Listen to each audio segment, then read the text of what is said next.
listeners and the viewers just a journey back. Because you mentioned something about that pain. And if you don't mind sharing with us, what was that deepest pain that triggered, the ultimate, for it to become the ultimate catalyst to your purpose? From what I know of you, we're a highly successful attorney in your arena. But we talked about, I want to ruin it for the listeners here, that there was that one ultimate pain, and it's in pain that we connect as human beings. It's in this journey of the hardest part of really what becomes your awakening. Can you take us there in your part of it? Sure. So for me, it was many pains. For me, and I know a lot of women can relate to this, because a lot of my clients that come to me, because as you said, we attract people who are similar to us. So whenever someone comes in front of me, I already know what she's going through, because she's just a few steps behind me. So it's the strong woman who's got that shield up. She's got herself, and she's got her emotions and everything in self-preservation mode, where she's always got that protective shield. So my entire life, I've always had this protective shield. When I was a child, I had an incident when I was 15, and I was put in a place where my safety was threatened by a family member. And it was a physical violence that was, presented to me. And in a time where I was supposed to be protected, I wasn't. So that was the beginning stages of when I started to learn that I only had myself to take care of. So automatically I put myself into a very protective mode of, I only have me, and I'm not going to let anybody in. I'm only going to take care of myself.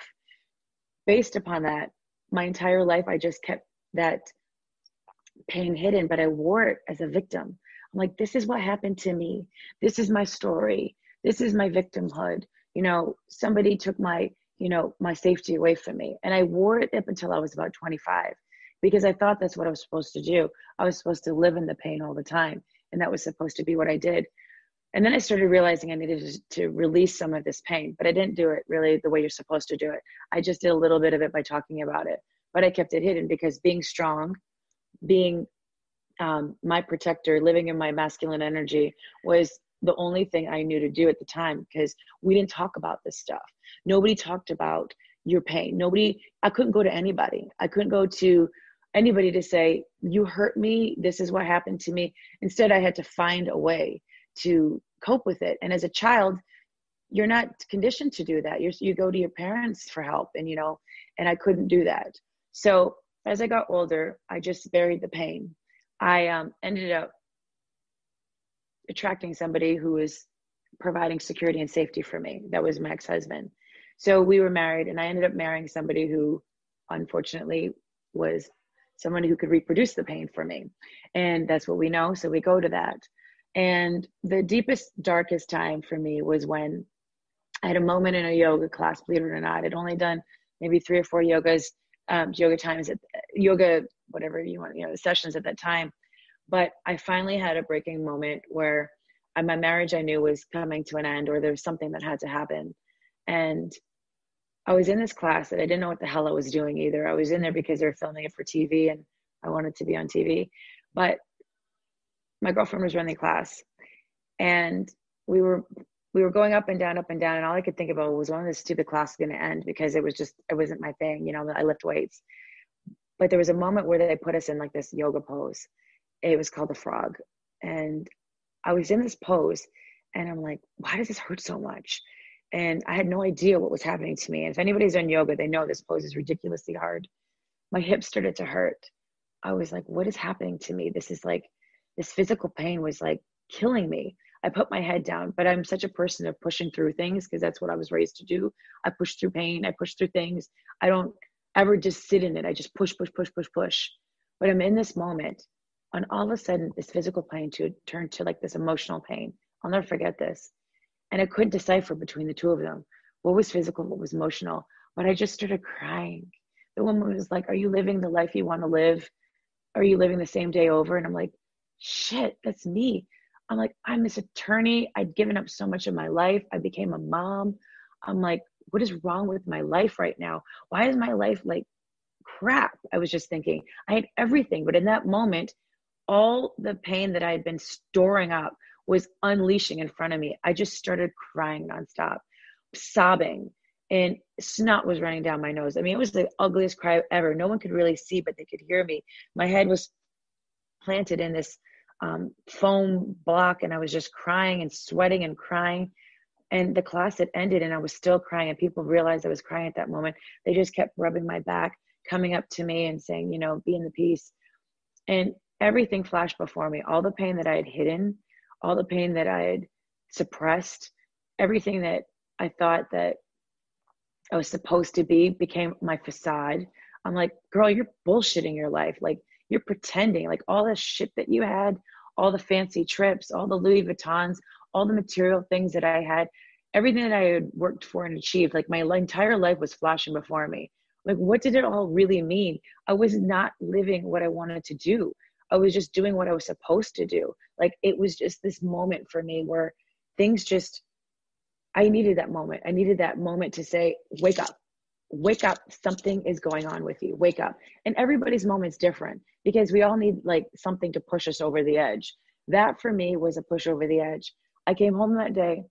My husband at the time was like, how was it? I wasn't ready to talk to him, but he knew something was up. And the next day we had like a 3-hour talk. He moved out a month later, and that was a 14-year marriage. We were together 17 years. But I knew something had to change, and he never came back. And it was the moment that I knew was a stepping stone to going to where I had to take my life. I literally left everything behind, everything that I had worked for except my home and my children. I had to give up everything in search of this healing that had to happen within myself.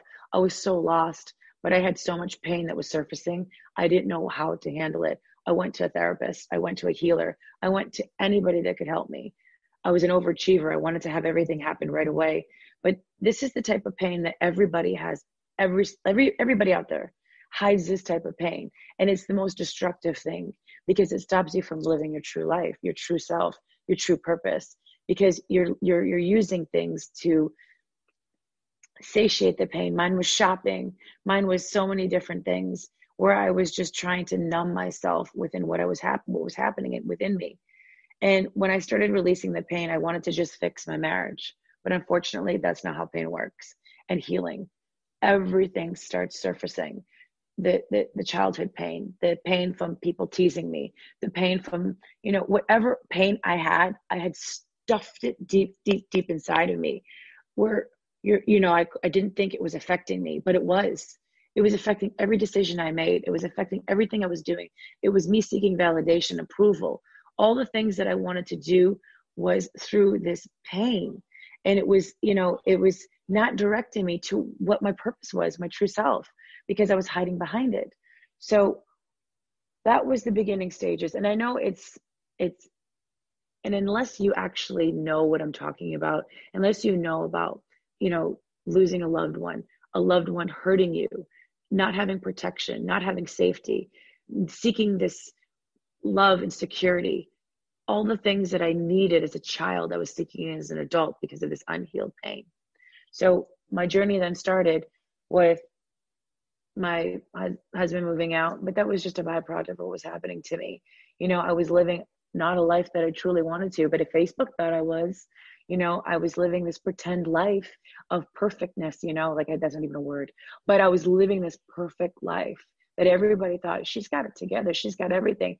She's got her own practice. She's an attorney. She's got an amazing body because, I went to go fix my body because I wasn't working on my inside. So I had the most amazing looking body because I fixed what I could because I'm an overachiever. I get things done, but I lie too. I pretend. And that's what I was doing. So I went and had all this perfection that the world could see. So I could seek approval, right? Because I wasn't actively doing it, but it was how I was trying to achieve that status of being, this overachiever woman. So once I reached that perfect life, I had to dismantle it. And it was like this rug got pulled out from under me. It was like, okay, what do you do now, bitch? Like, how do you live your life now? You've done everything you were supposed to do. You have to start all over. And at 40, I have to start all over. And I had to do something else that was like unique to me. And I had to start all over again, my life of what I knew. And that's the scariest thing to do because it's not comfortable. It's outside your comfort zone. There's no security. You have to relive and learn everything all over again, but from a new set of eyes. You have to learn it from a different awareness of who you are. So that is where the struggles started. And that's where the pain actually starts. That's where the unfolding happens, of really dipping into your truth and dipping into finding out what lies that you're telling yourself. And that to me is when you have to truly step into a place of, who am I? What do I stand for? What do I really want to do in this life? I mean, I'm an attorney. That's a really powerful profession. And yet I was ready to walk away from it because I knew there was something else inside of me. So when you start spiritually awakening and you start realizing what your true purpose is, why you came to this life, it's a matter of going like this. And when you do that, you're lost. And you're really lost where you are. So what I'm hearing you say, Shamina, and this is a great, important point, is that once you get out of denial, I'm hearing denial, and you are walking in self-awareness, and through your pain, you found your purpose. I also see, and Melanie and I were having a conversation, then when we get to those points, then we have a greater responsibility. And that responsibility is you are walking in life, no longer in this zombie state, so to speak, but you now have this responsibility. So how can you share with us a little bit about that responsibility and being discerning? Because you mentioned something, and as a psychotherapist, what I was thinking about was trauma repetition. You know, we will continue to attract the same thing over and over again until we awaken, until we get out of denial, because then there's an opportunity to heal. But most people will stay in those denial states because healing, it sounds like a wonderful thing. It is hard. It's like cutting yourself open, and here I am, the good, the bad, the ugly. And if we can't even face that, of course, we're going to sew it up and hide it, and we're going to be able to do, especially in the times of social media, we can be whoever we present ourselves to be. So now that you're walking in this awakened state, like, how do you do discernment a lot differently than knowing what you've known before? How do you keep dangerous people, so to speak, whether it's emotionally, physically, out of Shamina's space? Because I think it's important for our listeners to hear how discernment plays a key part in our healthiness as we are being authentic and walking towards that. Okay, so this is a really important topic because I talk about protecting your energy and being in your space. And so one of the things I've found, I'm going to go back to what you said earlier about the healing. It's a continuous process, but when you're ready to go deep into the deep healing, that once that gets removed, then you can step into a different place. But you have to go to those places, I believe, in order to really scoop out the repetitive thoughts and emotions that people keep feeling every day. For me, it meant sometimes being on my floor crying till that came out, till I found this awareness.